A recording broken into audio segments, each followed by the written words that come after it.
بسم اللہ الرحمن الرحیم۔ آپ حضرت ختیجہ کے ہاں تشریف لائے اور فرمایا کہ مجھے کمبل اڑا دو، مجھے کمبل اڑا دو۔ لوگوں نے آپ کو کمبل اڑا دیا۔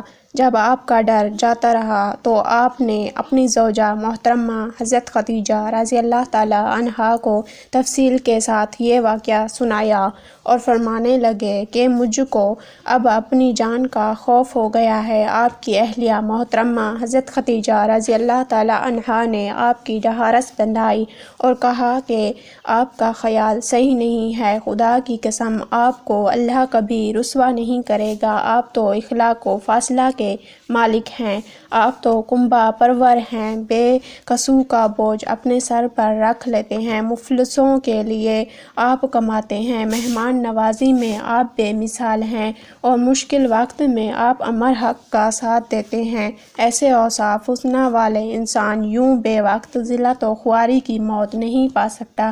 پھر مزید تسلی کے لیے حضرت ختیجہ رضی اللہ تعالی عنہا آپ صلی اللہ علیہ وآلہ وسلم کو ورقہ بن نوفل کے پاس لے گئے، جو ان کے چچا زاد بھائی تھے اور زمانہ جاہلیت میں نصرانی مذہب اختیار کر چکے تھے اور عبرانی زبان کے کاتب تھے۔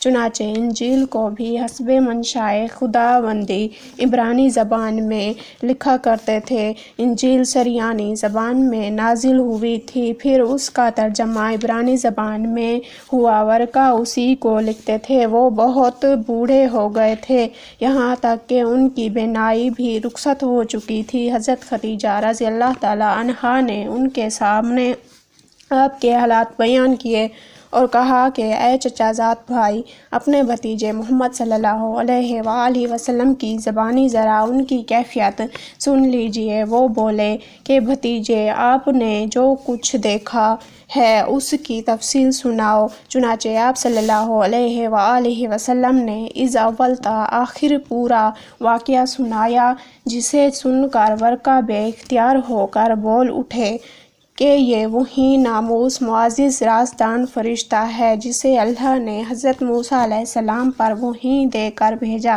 کاش میں آپ کے اس عہد نبوت کے شروع ہونے پر جوان عمر ہوتا، کاش میں اس وقت تک زندہ رہتا جب کہ آپ کی قوم آپ کو اس شہر سے نکال دے گی۔ رسول کریم صلی اللہ علیہ وآلہ وسلم نے یہ سن کر تعجب سے پوچھا کہ کیا وہ لوگ مجھ کو نکال دیں گے، حالانکہ میں تو ان میں صادق و امین و مقبول ہوں۔ ورقہ بولا، ہاں یہ سب کچھ سچ ہے، مگر جو شخص بھی آپ کی طرح امر حق لے کر آیا تو وہ لوگ اس کے دشمن ہی ہو گئے ہیں۔ اگر مجھے آپ کی نبوت کا وہ زمانہ مل جائے تو میں آپ کی پوری مدد کروں گا۔ مگر ورقہ کچھ دنوں کے بعد انتقال کر گئے، پھر کچھ عرصہ تک وحی کی آمد موقوف رہی۔ آج کے لیے اتنا ہی، ملتے ہیں نیکسٹ ویڈیو میں۔ میرے چینل کو لائک کرو، سبسکرائب کرو۔